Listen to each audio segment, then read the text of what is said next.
Muy buenas tardes, compañeros, profesora. El día de hoy, mi grupo y yo vamos a hablar sobre este tema llamado gases. Primero que todo, para hacer un pequeño recorderis, ¿qué es un gas? Dícese que es un estado de agregación de la materia en la que ésta no tiene una forma determinada a causa de la libre movilidad de sus moléculas, ya saben. Estas siempre están moviendo, interactuando, ¿no? Sino que llena completamente cualquier espacio en el que se sitúe. Listo, con este punto presente, pasemos. ¿Qué sustancias existen como un gas? Bueno, aquí podemos ver una tabla en la que aparecen gases, ¿no? Por un lado, en el lado izquierdo están los elementos. Son gases que podemos encontrar en condiciones atmosféricas normales, ya sea en 25 grados Celsius y un atm, presión atmosférica estándar, tema que ahora les voy a hablar más adelantico. Y en el lado derecho están los compuestos, que ellos no existen en condiciones atmosféricas estándar porque los cationes y aniones en un sólido se hallan unidos por fuerzas electromagnéticas muy fuertes, electrostáticas, es decir, fuerzas entre cargas positivas y negativas. Y para vencer esas atracciones, no para separarnos, se necesita aplicar una cantidad considerable de energía, que en la práctica significa alentar las altas temperaturas. Sí, entonces en el lado derecho los compuestos tienen un comportamiento más variado. Por ejemplo, podemos ver cosas como el metano, el dióxido de carbono, monóxido de carbono, cloruro de hidrógeno, ¿no? Que en estado ambiente, en estado normal, en condiciones atmosféricas normales, se pueden encontrar en estado líquido o sólido, pero cuando los exponemos a temperaturas elevadas, dicho anteriormente, se vuelven gases. ¿Sí? Entonces, características físicas de los gases. Todos los gases comparten unas características como quien dice en general, que son, número uno, adoptan la forma y el volumen del recipiente que los contiene. Número 2, se consideran los más comprensibles de los estados de la materia, o sea, más fácil de entender. Número 3, cuando se encuentran confinados en el mismo recipiente se mezclan en forma completa y uniforme. Y número 4, tienen densidades mucho menores que los sólidos y los líquidos.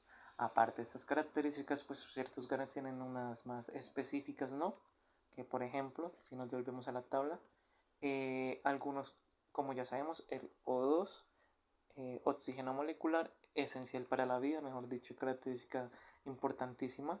Ya el sulfuro de hidrógeno y cloruro de hidrógeno, por el nombre nos vamos dando a entender que son cosas extremadamente venenosas, y algunos más suaves como el CO, NO o 3, que son ligeramente tóxicos, ¿no? No todos tienen efectos como algún gas noble, el neón y el argón son inertes, no reaccionan, ¿no? Simple y sencillamente pasan. Y pues otra característica casi general se podría decir es que los gases son incoloros, pero hay algunas excepciones a la norma que ya no es muy general, como el NO2, ¿no? Que este tiene un color café oscurito, ¿no? Ligeramente oscurito, y es visible en el aire contaminado, por eso que en ciudades como Nueva York, grandes centros, ¿no? Pekín, etcétera, industriales, se ve que es más oscurito por causa de la contaminación que le da este color de ligeramente café. Pues aparte de las características, los gases también ejercen una presión, ¿no? Que es el efecto físico que tienen en el ambiente, que según dice en la diapositiva, los gases ejercen presión sobre cualquier superficie con la que entren en contacto, ya que las moléculas gaseosas se hallan en constante movimiento. ¿Sí? La presión se define matemáticamente como la fuerza aplicada por unidad de área. Vemos pues, la fórmula, ¿no? Presión es igual a fuerza sobre área, y la unidad SI del Sistema Internacional de Medidas dice que la presión está definida por Pascal. Este se define como Newton, que sería la fuerza, por metro cuadrado, que es el área. Hasta ahí todo bien. De forma más intuitiva, ¿no? Como la que vivimos más a diario para entender este concepto, sería la presión atmosférica. Los átomos y las moléculas de los gases en la atmósfera, como el resto de la materia en el planeta, están sujetos a la atracción gravitacional. ¿Esto qué quiere decir? Que la fuerza que experimenta cualquier superficie sujeta a la atmósfera es igual al peso de la columna de aire que está encima de ella. O sea, todo el aire que tenemos encima, por así decirlo, por metro cuadrado, se forma en una columna, como podemos ver en en la imagen inferior derecha. Es una forma intuitiva, ¿no? Quiere decir que hay una columna que está ejerciendo presión constantemente sobre, pues, sobre nosotros, sobre la materia, sobre los árboles, bueno, todo lo que está expuesto a la atmósfera, ¿no? Entonces, ¿qué podemos decir según esta imagen? Por un lado, que la atmósfera varía, ¿no? La presión atmosférica varía, ya que es una columna, ¿no? Entonces, por ejemplo, en el mar, en la playa, la presión atmosférica es mayor porque esa columna pues es más grande, ¿no? Entonces la densidad del peso pues, comienza a variar. Lo mismo si estamos en una montaña, en un lugar altamente elevado, la, la presión como que disminuye, ¿no? Entonces, podemos decir, la presión atmosférica varía por la altura y además de eso, según las leyes que veremos más adelante, también por cosas como la temperatura, condiciones climáticas, etc. ¿Qué les digo? A pesar de que la presión la definimos como una columna de aire, ¿no? Uno venga a decir por qué no la sentimos. Pues por un lado, porque los humanos ya están acostumbrados a esta presión, así que es como que la ignoramos. Pero y en los objetos, ¿no? Si está ejerciendo una presión todo el tiempo, entonces él debería notar alguna influencia. La cosa es que la presión, por ejemplo, es como un líquido, ¿no? Es como un líquido que nos rodea y no ejerce presión solo hacia abajo, sino que también hacia arriba, hacia la izquierda y la derecha, y mantiene un equilibrio. Por eso es que objetos delicados como tal vez un papel o una hoja no se rompen por temas de la presión atmosférica. Sí. Entonces, pasando a la siguiente diapositiva, ¿cómo se mide la presión atmosférica? Pues ya que sabemos que existe esta presión, ¿cómo se mide? El barómetro es el instrumento más común para medir la presión atmosférica. Aquí lo podemos ver en la parte inferior derecha, esta imagen. Listo. Instrumento sencillo, constante en tubo largo, ahí lo podemos ver, cerrado en un extremo y pues abierto en el otro, en el cual se le deposita mercurio y luego se invierte, ¿no? Se deja sobre un recipiente que también está lleno de mercurio, de una manera que no entre aire en el tubo, o sea, se sumerge ligeramente. Entonces, parte del mercurio obviamente fluirá hacia abajo del recipiente, pero la otra no. Dejará creando un vacío en el extremo superior, que como pueden ver. ¿Qué pasa? ¿Por qué no termina de fluir? Es que el peso del tubo se conserva por la presión atmosférica que ejerce sobre el resto del líquido, ¿no? Que está en el resto de mercurio que está en el recipiente. Así es como funciona un barómetro. Listo, entonces aquí podemos ver en el lado izquierdo unas fórmulas, no como unas equivalencias matemáticas. Y como ya le dije, un ATM, que es presión atmosférica estándar, equivale a 760 milímetros, ¿no? O, como aquí aparece en el tubito que podemos ver, 76 centímetros, que es lo que queda en el remanente del tubo de mercurio, de ahí sale el dato, ¿no? Estos datos son tomados a una altura a nivel del mar, una temperatura de 0 grados Celsius, cosa que hay que entender porque, como ya lo dije anteriormente, la localización, la temperatura y otros factores ambientales alteran estas medidas. Pues 76 centímetros aquí y aquí se pasaron a 70-60 milímetros de Hg, que es mercurio. Un torr es equivalente a 1 milímetro de Hg, ¿sí? y una presión atmosférica estándar es 100.325 pascales, lo cual en un número más comprensible, ¿no? Más reducido científicamente hablando, sería 1.01325 por 10 elevado a las 5 pascales. Listo, está ahí todo bien, todo bonito. ¿Para qué serviría esto? Pues, por ejemplo, cuando abríamos en altura, no con el tema de los aviones, es necesario hacer una centrifugación, como dice aquí. La presión extrema de un avión de propulsión que vuela a gran altitud es considerablemente menor que la presión atmosférica estándar. Por ello, el aire del interior de la cabina debe presurizarse para proteger a los pasajeros. ¿Cuál es la presión atmosférica estándar de la cabina? Si la lectura del barómetro es de 688 milímetros de mercurio. Este aquí un ejemplo y aquí podemos ver la solución del ejercicio, ¿no? Si 688 es la presión de la cabina y luego hacemos un cruce, ya multiplicamos por 1 y dividimos por 760, que es la promedio, nos da 0.905 presión atmosférica, ¿no? Una presión menor.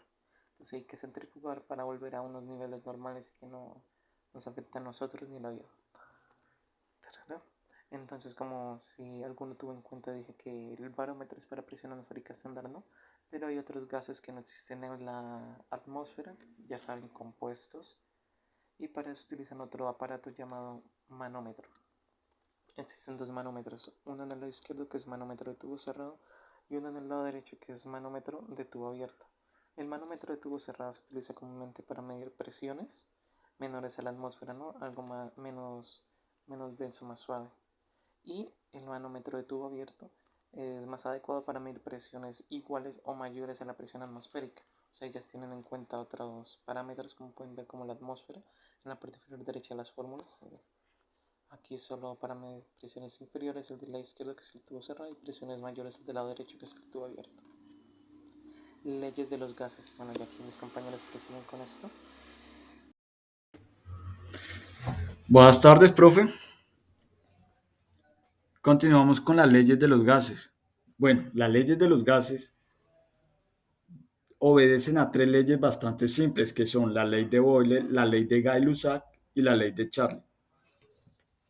Estas leyes son formuladas según el comportamiento de tres grandezas que describen las propiedades de los gases, que es el volumen, la presión y la temperatura. Sabemos que el comportamiento de los gases ha sido estudiado desde hace muchos años atrás. Bueno, hablaremos sobre la ley de Boyle. Pero primero, ¿quién fue Boyle? Boyle fue un químico irlandés. Su nombre fue Robert Boyle. Nació en el año de 1627 y falleció en el año de 1691. ¿Qué dice la ley de Boyle? La ley de Boyle describe el comportamiento del gas ideal cuando se mantiene su temperatura constante. Bueno, ¿cómo así? Van a decir, bueno, para entender un poquito más, les mostraré con una imagen. Les explicaré con una imagen.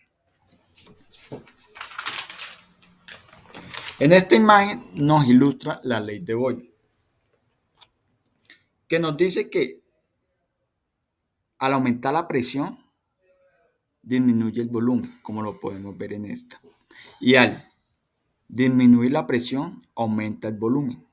Que el volumen está representado por estos puntos rojos. Entonces, digamos, tenemos el envase o un recipiente con una tapa móvil y en este recipiente hay cierta cantidad de gas.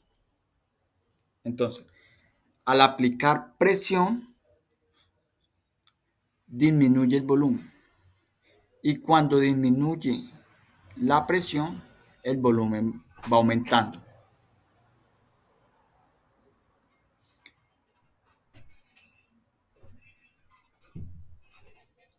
En conclusión, a medida que la presión aumenta, el volumen ocupado por el gas disminuye. Por lo contrario, si la presión aplicada disminuye, el volumen ocupado por el gas aumenta.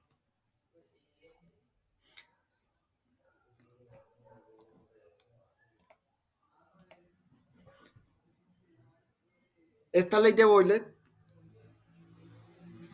puede ser expresada matemáticamente de la siguiente manera, de esta manera que les estoy señalando aquí.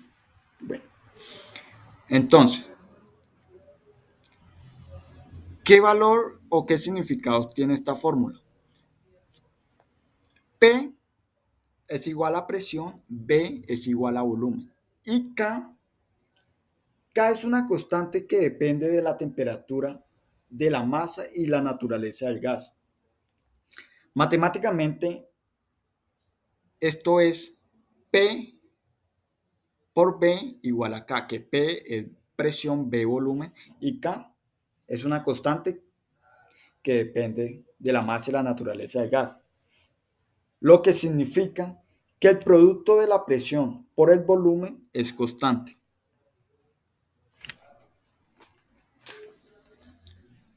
Para aclarar el concepto un poco más, tenemos cierto volumen de gas que le pondremos B1. Tenemos cierto volumen de gas que sería B1, que se encuentra a una presión, a cierta presión que le pondremos P1. Si variamos la presión de P1 a P2, el volumen del gas variará hasta el nuevo valor que sería B2. Y se cumpliría la función o la función o se cumpliría la ley de Borle que dice, la ecuación que dice P1 por B1 es igual a P2 por B2. Para tener aún más clara esta ley de Boyle, aplicaremos esta fórmula en un ejemplo práctico. Aquí tenemos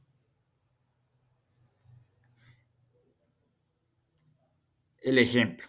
Dice, tenemos 4 litros de un gas que están a 600 milímetros de mercurio de presión. ¿Cuál será su volumen si aumenta la presión hasta 800 milímetros de mercurio? Y nos dice que la temperatura es constante, no varía. Entonces lo primero que hacemos es sustituir los valores de esta ecuación de P1B1 igual a P2B2. Entonces tenemos P1 que sería 600 milímetros de mercurio por 4 litros del gas que tenemos que sería B2 igual a 800 milímetros de mercurio por B2, que estos 800 milímetros de mercurio sería P2. Bueno, ponemos a la izquierda el miembro con la incógnita, entonces el P2 por B2 lo ponemos a este lado de la izquierda y igual a 600 milímetros de mercurio por 4 litros del gas. Entonces lo que hacemos es despejar a B2 porque es lo que necesitamos hallar. Entonces,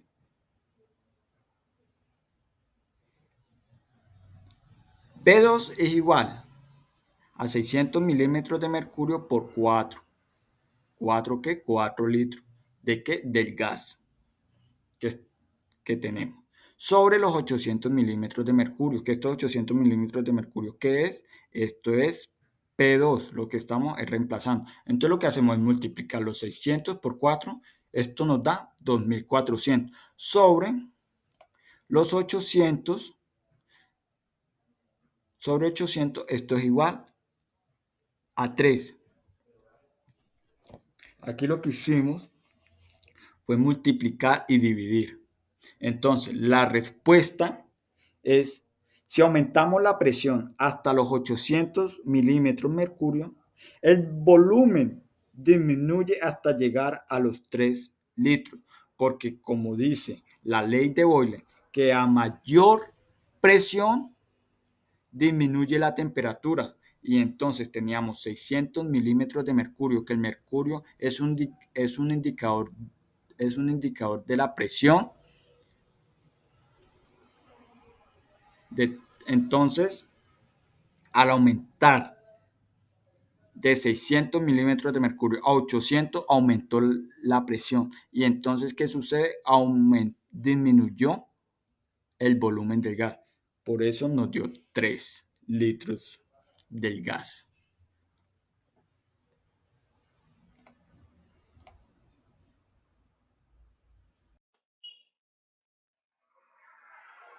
Relación entre temperatura y volumen. Ley de Charlie y de Gay-Lussac.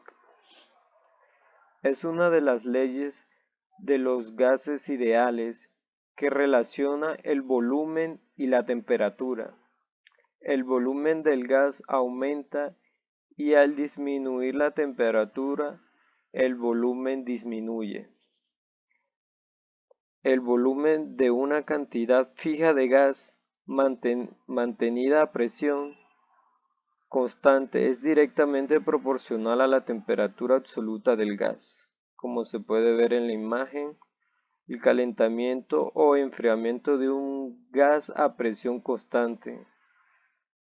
Entre menor sea la temperatura, el volumen disminuye, y entre mayor sea la temperatura, el volumen aumenta. El calentamiento o enfriamiento de un gas o un volumen constante. Aquí lo mismo, temperaturas más bajas, la presión disminuye. Temperatura más alta, la presión aumenta. ¿Esto a qué se debe?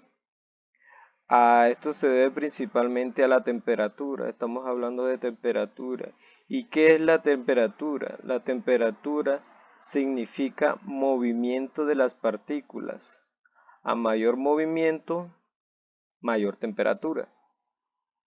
Un fenómeno interesante que se representa cuando se estudia la relación entre temperatura y volumen a varias presiones es que cualquier presión dada, la gráfica de volumen en relación con la temperatura está en una línea recta. Al extender la recta al volumen cero, encontramos que la intersección en el eje de temperatura tiene un valor a menos 73.15 grados, que esa es la menor temperatura conseguida, Y como se venía diciendo, a menor temperatura, menor volumen y menor presión. A mayor temperatura es directamente proporcional el uno del otro en grados centígrados y en volumen.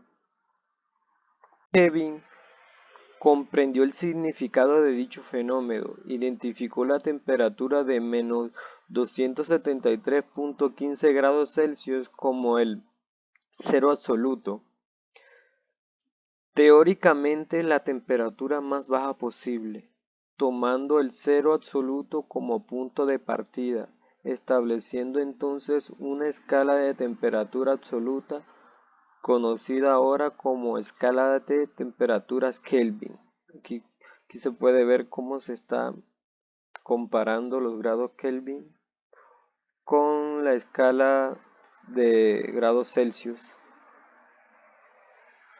La ley de Charles es una de las más importantes leyes de los gases, ya que se ha usado de muchas maneras diferentes, desde globos de aire caliente hasta acuarios, y se expresa en la siguiente fórmula: B sobre T igual K2, donde B es el volumen, T es la temperatura absoluta y K es la constante de proporcionalidad. Lo mismo con P, que es presión, y T, que es temperatura. Siendo la presión constante, si la temperatura aumenta, el volumen lo hará también en la misma proporción, que esa es la primera ley. Siendo el volumen constante, si la presión aumenta, la temperatura lo hará también en la misma proporción. Segunda ley. Ahora vamos a hablar sobre la ley de Avogadro. El trabajo de Amedeo Avogadro complementó los estudios de Boyle, Charles y Gay-Lussac. En 1811 publicó una hipótesis en donde estableció que a la misma temperatura y presión con volúmenes iguales de diferentes gases contienen el mismo número de moléculas o átomos si es un gas monoatómico. De ahí el enunciado: a presión y temperaturas constantes, el volumen de un gas es directamente proporcional al número de moles del gas presente. Esta ley nos relaciona el número de moles y volumen en un gas ideal. Dice que a medida que aumenta el número de moles, que tiene que ver con el número de partículas, obviamente, entonces también aumenta el volumen. Por eso al final nos dice que es directamente proporcional. Si pensamos en una ilustración, acá tenemos un recipiente en el cual tenemos unas partículas de gas. Digamos que este gas se somete a diferentes condiciones. En la primera condición ocurre una extracción de gas, con lo cual el volumen disminuye. En la condición 2 hay una adición del gas, por lo tanto el volumen aumenta. Esto sucede a una presión y temperaturas constantes. La ley de Avogadro la podemos enunciar a través de la expresión volumen 1 sobre N1, que quiere decir el número de moles, es igual a volumen 2 sobre N2. Nos está diciendo que el volumen y el número de moles de un gas es directamente proporcional en términos matemáticos. Si pensamos en la ecuación de Avogadro vista desde una forma gráfica, tenemos aquí tal que en el eje vertical tenemos la variable volumen y en el eje horizontal tenemos la variable n, que es número de moles. Entonces, aquí tenemos N1 que coincide con el volumen 1. Entonces, en la N2 podemos, de acuerdo al gráfico, podemos ver que aumenta a medida que aumenta el número de moles, pues también el volumen aumenta o viceversa. Entonces, atendiendo a la ecuación de proporción, pues vemos que esta está muy relacionada con lo que nos dice anteriormente, que es directamente proporcional. Entonces, de acuerdo con la ley de Avogadro, cuando los gases reaccionan entre sí, los volúmenes de la reacción de cada uno de los gases tienen una relación sencilla entre sí. Entonces acá podemos ver un ejemplo. Entonces dice que considere la síntesis de amoníaco a partir de hidrógeno y nitrógeno moleculares. Entonces tenemos que 3 moléculas de hidrógeno pues más una molécula de nitrógeno reaccionan para producir 2 moléculas de amoníaco. Entonces aquí está la relación, que la proporción de volumen de hidrógeno respecto al nitrógeno es de 3 a 1 y la de amoníaco respecto al hidrógeno molecular y del nitrógeno es de 2 a 4. Entonces aquí vemos esta relación que es directamente proporcional al aumento de número de moles respecto al volumen.